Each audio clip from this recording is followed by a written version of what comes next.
You're listening to 94XO. And this is the 94XO podcast. It's Moni XO. I have Q, Mr. Poet, What's going on? What's in going here on? with me today. So he is a writer slash poet. He has an EP coming out. It's called Vintage, correct? Yes. So let's go ahead and get right into it. So what got you into reciting, writing poetry? It was, it was always just like it was always just a thing I would like keep to myself. Mm-hmm. But after just like years going by and just keep writing and stuff, you kind of realize like, hey, I'm kind of good at this. Mm-hmm. So eventually I want to put it out there, to the world and put it, to some different ears and see, what kind of reaction I can get from it. So at what point though, when did you decide that, oh, I need to take my talent and I need people to know, like, this is what I'm good at, this is what I do? It was actually when Kendrick Lamar dropped Good Kid, Mad City. Okay. And it was that track, Sing About Me, on there. It hit me. And like that's when I like wrote a real poem about my mom. Mm-hmm. And from that point it was just like I want to do this. It's that effect, like being on the opposite side of like music and how it can affect your mood, your emotions and things like that. I want to be on the other end of that spectrum. I want to be tell my story and give my experiences out there, and have people feel away and let them know that they're not alone, and other people go through certain things in life, etc., etc. Mm-hmm. So I just want to be on the other side of it on the headphones. So how do you use reciting poetry, writing it as an emotional release? Because obviously it's like therapeutic for you for, I'm sure, things that you may have went through or are going through in life. So how do you do that? It usually just hit me randomly sometimes, or it can be like usually I write some of my best stuff like when I'm listening to a song. Okay. When I'm already listening, and I just have it on repeat, and from that point it'll just come to me. And like I said, that just goes back to certain songs making you feel a certain way, just bringing that emotion out, and then boom, like now I'm writing something. So I don't know, like I'm not a poet at all. So when it comes to you saying like it comes to your head, like are you able to, let's say we're at open mic right now, you don't have anything, are you able to recite a poem that you just created at the top of your head? So basically like freestyle. Yeah.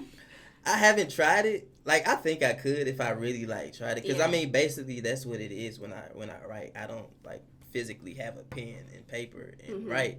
It's just certain lines come to my head, and I paint this story in my head, and I just put it into words from that point, and like I just keep reciting in my head until I like it's like a puzzle. So I like piece it together. So I mean, if I wouldn't be opposed to it. I wouldn't be opposed to it. I would like to see that. I really want to see that. But it'll most definitely have to be a vibe, a certain mood. Oh yeah. To, you know what I'm saying? But yeah, I think I could do that. You should do it. I should do it. I'm gonna hold you to it. Right, I'm gonna hold you to it. I got you. So when it's that time for you to sit down and find your creative side, what do you, I guess in a sense, do, or like how do you prepare yourself? So do you have to sit like in a dark room or something? Yeah. I mean, I like to create at night. That's my preference. But I won't say that's solely where it comes from. When I run, like, and I'm like listening to my music, like I write in my head basically. Okay. I do run, that. So. Like I do that a lot. And honestly, when I do it, that's why I even run longer, because it's just like now I have to finish this. Now I have to piece it together how and paint this story with words. So. Yeah, speaking of painting stories, so Over You has over 1,000 views. So shout out to you. Thank you. The process of creating that visual, can you like elaborate on that for me? Yeah. So it's kind of based off, one of my favorite love movies, Love Jones. Mine and too. That's where I got the vibes from. So a lot of people say they it's a Love Jones feel, and that's kind of what I want to do. Like some people, I want to bring back those old vibes. Yeah. because it kind of hit different now when it's like when you can go back, and that's actually why my project is called Vintage, because you know we like those old memories, you know, to bring you back in a happy place and things like that. So it was just one of those things, you know. I want to do something fresh that, you know, I really haven't seen, you know, and that's really what makes like visuals important to me, because I don't want to, you know, make it so generic. You know, I want it to have a, you know, meaning behind it, and then still at the same time you can relate to it. You know, so. And I think that's one thing with you and like listening to your work so far is that it's relatable. Like you could feel it in your soul. That's not like cliche, but I mean, like on top of like the instrumentals, like the visuals, just like it's a vibe, and it's something that not everybody has, especially when it comes to poetry. Like that's something that not everybody can hit. Either somebody likes it or they don't, but you like I can feel the energy that you're trying to give off to other people, and that's really what's the word I'm looking for?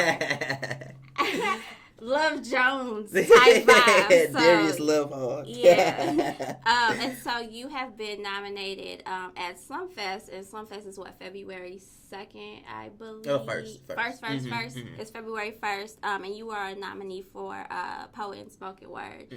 So congratulations on that. Thank you.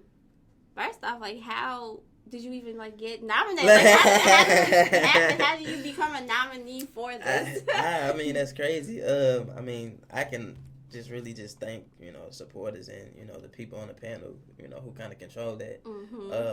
But, you know, starting 2019, that was the goal, to start pushing my work heavy. And that's dope, because within a year time span, you already are nominated. Because I've seen some people on there, and I've known that they've been doing whatever creative thing that they're doing for years, and just for you to be able to be a nominee within a year, like that's dope. Yeah, I'm blessed for sure. And like I said, I had anybody supporting me, you know, my squad, like they most definitely we tighten it, you know, and just that was the goal, just to push it and get myself out there, you know, and like don't hold back no more at this point. So, and that's really when, you know, what I'm trying to do. Like I said, as far as the poetry, my visuals are just as important, you know. So definitely, and I'm a perfectionist when it comes to it. I want to make sure it's perfect. You know. So tell me, has there ever been a difficult, I guess, open mic for you?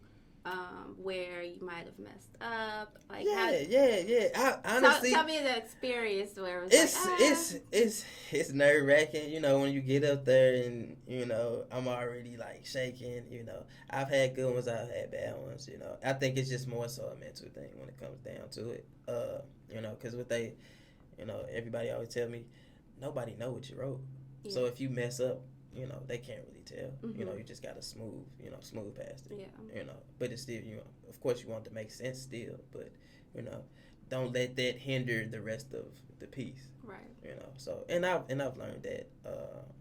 I just did a open mic at JamCon. And I saw that.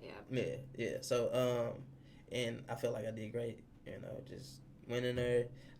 Now when I get on mic, I just take a deep breath and kind of like go tunnel vision with it. Okay. You know? So when you're out there, you're performing, you don't make any eye contact with No, I do now. Like okay. Because I want you to still feel like I feel like I make great eye contact. So you make great eye contact. so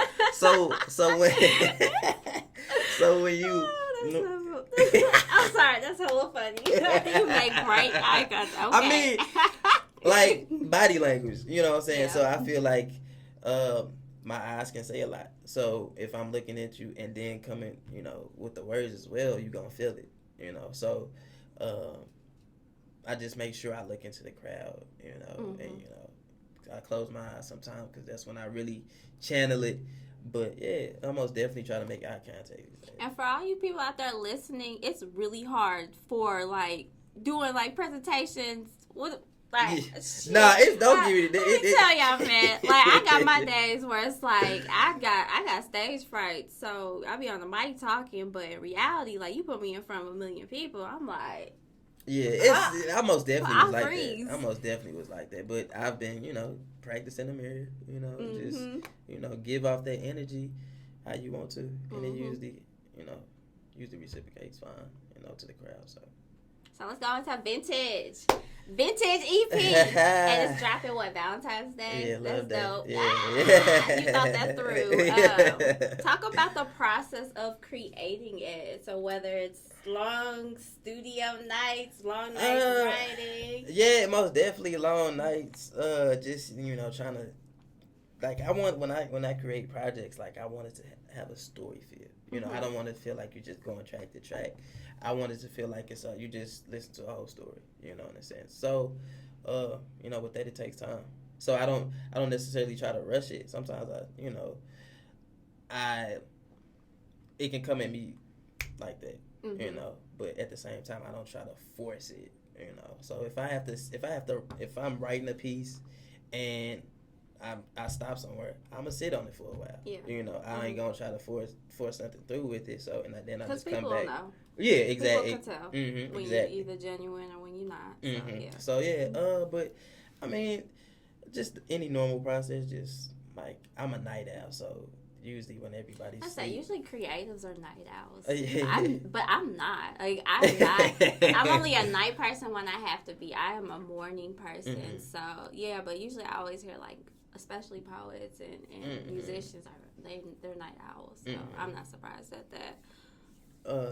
But yeah, it's just, vintage is, like I said, it's one of those projects where I'm just thinking thinking about past things, past, situationships, love, et cetera, et cetera. So, I'm excited about it, honestly. Yeah, me too. I'm very excited about it. I think this is, most definitely a different, how do I want to say it? I want a different sound, but you can still tell it's me. It's really creative. Like it's something that it caught my attention. Like, oh shit, he doing poetry, instrumentals, EP. Like, we finna be streaming this type thing. Yeah, I gotta get it out there. It's creative though. I really like the concept of it, and I support you like 110%. Thank you, I appreciate that. So I can't wait to listen. Let's talk about this cover art, though. Let's talk about it. Oh, let's talk about it. Where'd you get the idea from with the sexy lady in the corset lingerie? Well, man, I always had it in the back of my head, like I wanted to do something, sexy, something that'd catch your eye. Like, I seen this old picture. It's like a Prince picture or whatever. It's like two ladies on him. He laying down.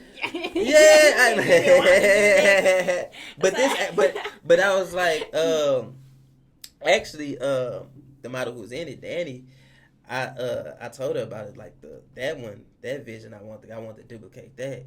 She was like, no, that's too. You saying that? I seen that before. That's too cliche or whatever. I was like, all right, cool.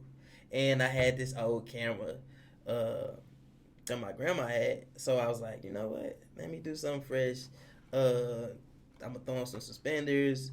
Have her dress up in something old school, like because the project's called Vintage, and I want to get that old school, feel to it, but still sexy at the same time. Yeah, so I like it. Thank you. I'm I like it. Like it really catches. Like they caught my attention. Like, what shit? Like, what is this?